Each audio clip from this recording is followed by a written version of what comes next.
उसका विषय में फिनांस कमीशन अध्ययन करने के बाद उनका बयान है रिपोर्ट में। मैं I am not exactly coating it, I am putting that वो रिपोर्ट में क्या कहा गया।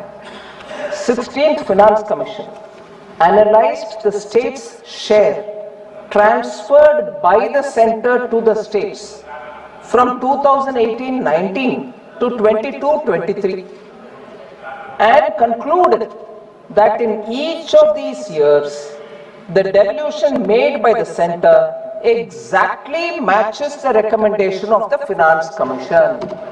So सिर्फ हम नहीं क्लेम कर रहे हैं, फिनांस कमीशन ही विस्तार से इसको अध्ययन करने के बाद उनका रिपोर्ट में ये बताया गया कि सेंटर से जो पैसा स्टेट्स को जाना है, ये उदाहरण लेकर के 19 to 23 इन सालों का विषय में अध्ययन करने के बाद स्पष्टता से बोला है कि केंद्र सरकार से राज्य सरकार को जितने भी पैसा जाना है वो टिक गया है स्टेट्स को, कोई इसमें शक करने का गुंजाइश नहीं है।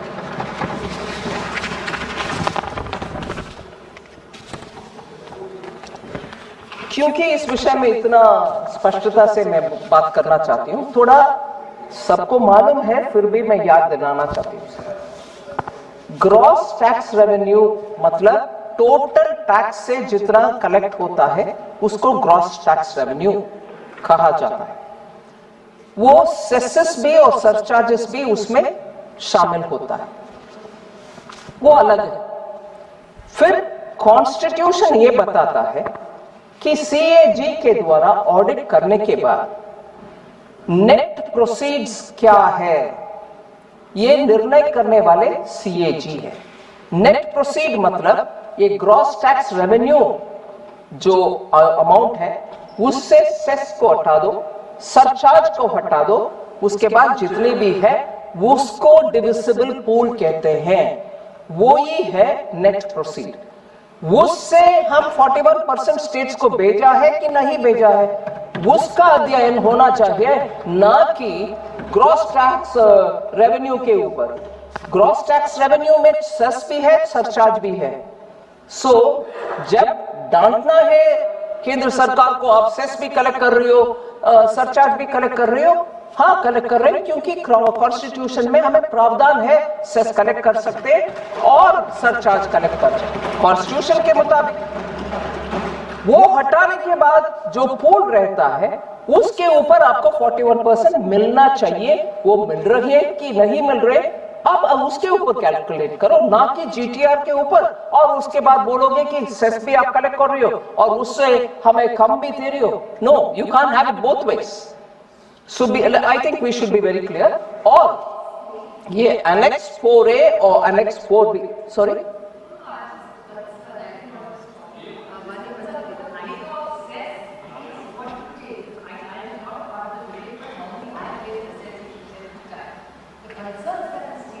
माननीय सदस्यगण, सभा की सहमति हो तो सभा की कार्रवाई माननीय वित्त मंत्री जी के भाषण की समाप्ति तक बढ़ा दी जाए। माननीय मंत्री जी, कंटिन्यू।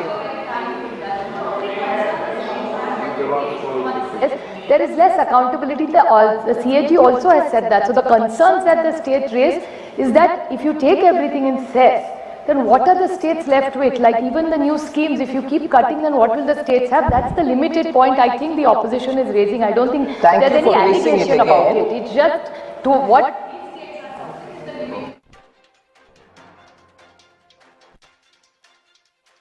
का अभियान है मेडिकल टूरिज्म।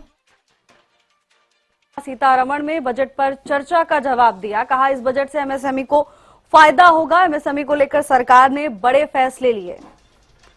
लोकसभा में वित्त मंत्री निर्मला सीतारमण ने कहा कि हेल्थ सेक्टर पर खास तौर पर ध्यान दिया जा रहा है। कहा कि हेल्थ सेक्टर पर सरकार का ध्यान है। लोकसभा में बजट पर चर्चा का जवाब वित्त मंत्री निर्मला सीतारमण दे रही थी। अभी लोकसभा की कार्यवाही आप लाइव देख रहे थे। उन्होंने कहा कि इस बजट से एमएसएमई को फायदा होगा। एमएसएमई को लेकर सरकार ने बड़े फैसले लिए हैं।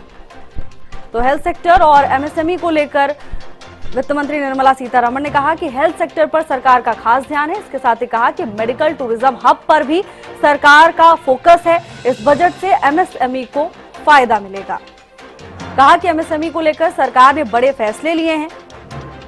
लोकसभा में वित्त मंत्री निर्मला सीतारमण बजट पर चर्चा के दौरान जवाब दे रही थी। कहा कि हेल्थ सेक्टर पर सरकार का ध्यान है, मेडिकल टूरिज्म हब पर सरकार का जोर है। इसके साथ ही कहा कि इस बजट से एमएसएमई को फायदा होगा।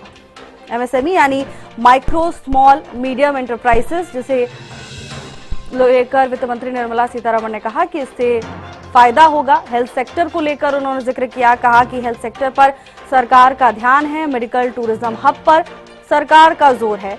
तो वहीं ये भी कहा कि इस बजट से एमएसएमई को भी फायदा मिलने वाला है। एमएसएमई को लेकर सरकार ने बड़े फैसले लिए।